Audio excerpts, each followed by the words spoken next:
Oke, baik. Bismillahirrahmanirrahim. Assalamualaikum warahmatullahi wabarakatuh. Kembali kita bertemu di mata kuliah Matematika Ekonomi dan Bisnis. Ya, di sini kita akan kembali mempelajari materi yang berkaitan dengan deret. Di bagian sebelumnya, kita sudah bersama-sama mempelajari mengenai formula, yaitu untuk menentukan nilai deret atau nilai suku pada deret ke N atau UN dinotasikan, dan juga formula untuk menentukan atau mengestimasi jumlahan dari nilai deret hingga deret ke N atau dinotasikan dengan SN. Oke, di slide ini ya, kita akan sama-sama belajar penerapan dari deret ya, terutama dalam bidang ekonomi dan juga bisnis. Dalam persamaan ini kita diberikan kasus ya, menggunakan deret hitung untuk mengetahui perkembangan usaha.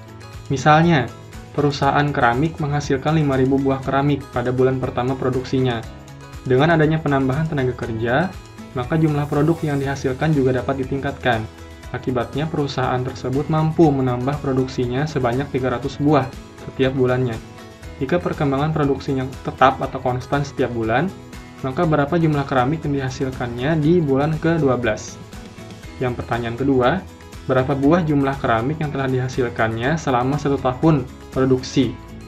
Artinya di sini ada 3 informasi, yaitu angka 5.000 ini ya, yang menandakan bahwa produksi perusahaan tersebut di bulan pertama, kemudian juga ada selisih tadi ya antar bulan, katanya ada peningkatan 300 unit, dan juga yang ditanyakan tadi adalah jumlah produksi keramik di tahun yang atau di bulan ke-12.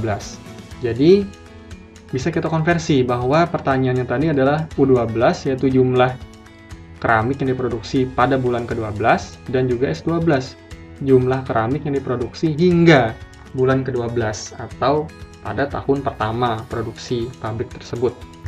Oke, penyelesaiannya adalah yang pertama, kita mencari dulu jumlah keramik yang dihasilkan pada bulan ke-12, bisa dinotasikan U12. Angka 5.000, kemudian 12, 300 ini tinggal kita masukkan ke dalam persamaan, hingga nanti menghasilkan angka 8.300. Artinya, jumlah keramik yang dihasilkan perusahaan tersebut di bulan ke-12 adalah 8.300 unit. Sementara, pertanyaan yang kedua, jumlah keramik yang dihasilkannya selama 1 tahun pertama, yaitu S12. Ini tinggal kita gunakan ya, formula deret hitung untuk menentukan jumlah ya hingga bulan ke-12 atau pada tahun pertama. Tinggal kita masukkan informasi dari yang diketahui ke dalam formula. Nanti akan menemukan angka 79.800 unit. Artinya ini adalah total jumlah yang dihasilkan oleh produksi tersebut selama 1 tahun berproduksi. Oke, baik ya, saya kira kawan-kawan mungkin sudah cukup memahami bagaimana teknis penerapan dari deret, terutama deret hitung dalam ekonomi dan bisnis. Kemudian yang berikutnya, kita menggunakan deret ukur untuk teori nilai uang. Jadi tidak hanya deret hitung saja yang bisa diterapkan ya dalam persoalan ekonomi bisnis, deret ukur pun juga, terutama dalam masalah bunga, pinjaman, dan juga investasi. Ya memang seringkali berhubungan dengan tingkat suku bunga, terutama dalam ekonomi konvensional. Ya, di sini nilai tingkat suku bunga itu besarnya diasumsikan tetap dari waktu ke waktu. Jadi di sini kawan-kawan disediakan rumus.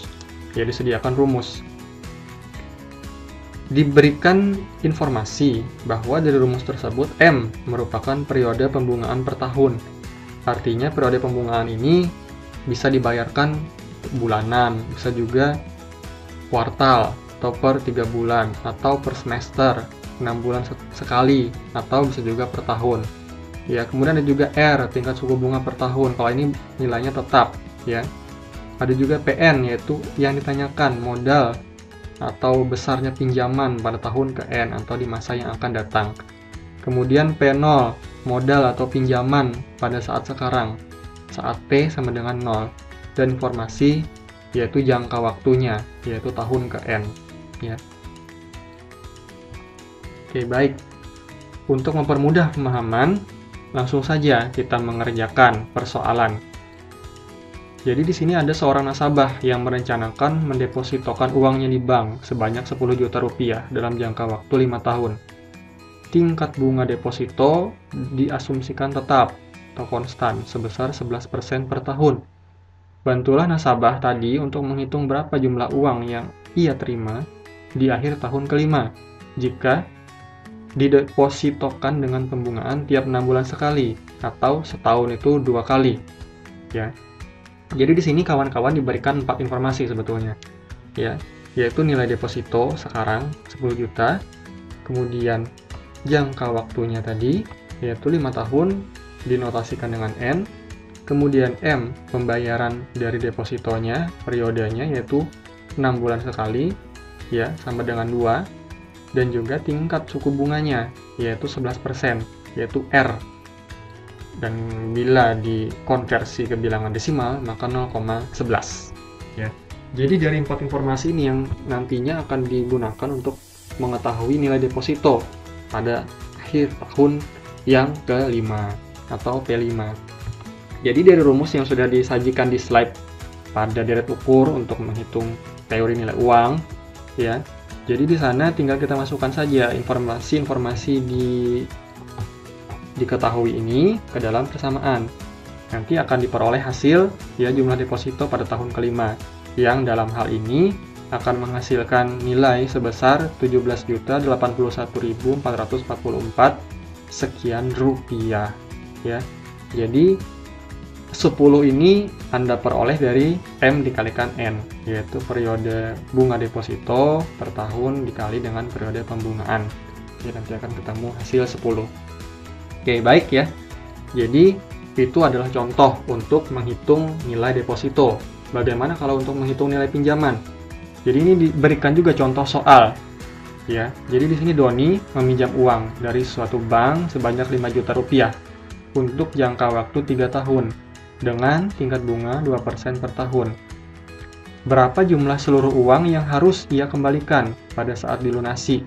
Jika bunga perhitungan pembayarannya ternyata bukan setiap tahun, melainkan setiap bulan. Maka berapa jumlah pinjaman yang harus dikembalikan oleh Dani? Pada soal ini sebetulnya informasi yang diberikan pun juga hampir sama, seperti soal yang sebelumnya. Tapi di sini perbedaannya adalah soal yang tadi adalah mengenai deposito, sementara ini adalah pinjaman. Ya. Jadi angka-angka tadi kita olah menjadi informasi diketahui. Ya, pinjaman saat ini yang dipinjam oleh Doni itu adalah sebesar 5 juta rupiah, P0. Kemudian ada juga N sebesar 3. Artinya apa? Jangka waktu pinjamannya adalah 3 tahun. Kemudian tingkat suku bunga per tahun tadi diberikan informasi adalah 2% per tahun, atau bila diubah ke bentuk desimal adalah 0,02. Sementara periode pembayarannya adalah per bulan. 1 bulan ya. Artinya ada 12 ya dalam 1 tahun. Artinya M-nya sama dengan 12. Angka-angka ini akan kita gunakan untuk mencari nilai pinjaman yang akan dikembalikan oleh Doni pada tahun ketiga atau P3. Jadi dengan menggunakan teknis pengerjaan yang hampir sama, maka penyelesaiannya adalah akan menghasilkan total pinjaman 5.308.917 rupiah ya. Oke. Baik, untuk mempermudah pemahaman Anda, maka kerjakanlah latihan soal berikut. Ya. Tidak ada soal yang susah sepanjang Anda berlatih dengan keras. Oke, baik, terima kasih. Dicukupkan untuk pembahasan kali ini. Ya. Wassalamualaikum warahmatullahi wabarakatuh.